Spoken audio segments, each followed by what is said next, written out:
வெனிசுலாவில் அமெரிக்கா மேற்கொண்ட ராணுவ நடவடிக்கை தற்போது சர்வதேச அரசியலில் பெரும் விவாதத்தை ஏற்படுத்தியுள்ளது. இந்த நடவடிக்கையின் போது வெனிசுலா அதிபர் அவரது மனைவி சிலியோ புளோரஸும் கைது செய்யப்பட்டதாக தகவல்கள் வெளியாகின. இந்த சம்பவம் உலக நாடுகளின் கவனத்தை ஈர்த்த நிலையில் பிரிக்ஸ் அமைப்பில் உள்ள பல நாடுகள் அமெரிக்காவின் நடவடிக்கையை கடுமையாக விமர்சித்தன. குறிப்பாக இது ஒரு இறையாண்மை கொண்ட நாட்டின் மீது மேற்கொள்ளப்பட்ட தலையீடு என்றும் சர்வதேச சட்டங்களுக்கு எதிரான செயல் என்றும் ரஷ்யா, சீனா, பிரேசில் உள்ளிட்ட நாடுகள் வெளிப்படையாக கண்டனம் தெரிவித்தன. இந்த சூழ்நிலையில் 2026ஆம் ஆண்டுக்கான பிரிக்ஸ் அமைப்பின் தலைமையை ஏற்றுள்ள இந்தியாவின் நிலைப்பாடு பெரும் கவனத்தை பெற்றுள்ளது.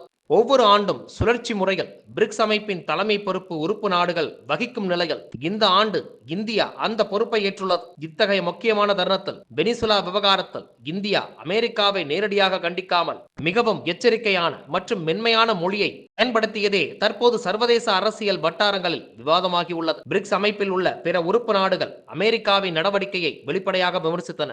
ரஷ்யா இதை ஆயுதமேந்திய ஆக்கிரமிப்பு என குறிப்பிட்டது. சீனா வெனிசுலா அதிபரை பலவந்தமாக அகற்ற முயன்றதன் மூலம் அமெரிக்கா சர்வதேச சட்டங்களை மீறி உள்ளதாக குற்றம் சாட்டியது. பிரேசில் அதிபர் லூயிஸ் இந்த தாக்குதலை வரம்பு மீறிய செயல் என்று விமர்சித்தார். தென்னாப்பிரிக்கா இந்த நடவடிக்கை ஐக்கிய நாடுகள் சபை சாசனத்திற்கு எதிரானது என கூறி ஐநா பாதுகாப்பு கவுன்சிலின் அவசர கூட்டத்தை நடத்த வேண்டும் எனவும் வலியுறுத்தியது. இதற்கு மாறாக இந்தியா அமெரிக்காவின் நடவடிக்கையை நேரடியாக குற்றம் சாட்டாமல் கவலை மட்டுமே தெரிவித்துள்ளது. வெனிசுலாவில் நிலவும் சூழ்நிலையை இந்தியா உன்னிப்பாக கண்காணித்து வருவதாகவும் அந்நாட்டின் அமைதியும் மக்களின் பாதுகாப்பும் உறுதி செய்யப்பட வேண்டும் என்றும் இந்திய வெளியுறவுத்துறை அமைச்சகம் தெரிவித்தது. மேலும் சம்பந்தப்பட்ட அனைத்து தரப்பினரும் பேச்சுவார்த்தை மூலம் பிரச்சனைகளை அமைதியான வழியில் தீர்க்க வேண்டும் எனவும் இந்தியா கேட்டுக்கொண்டது. இந்த எச்சரிக்கை நிலைப்பாட்டுக்கு பின்னால் இந்தியா அமெரிக்கா உறவுகளில் நிலவும் அழுத்தங்களே முக்கிய காரணமாகவும் கூறப்படுகின்றன. சமீபத்தில் அமெரிக்க அதிபர் டிரம்ப் இந்திய ஏற்றுமதிகளுக்கு 50% வரியை விதித்தது இருநாட்டு உறவுகளில் பதற்றத்தை ஏற்படுத்தி உள்ளது. இதற்கு மேலாக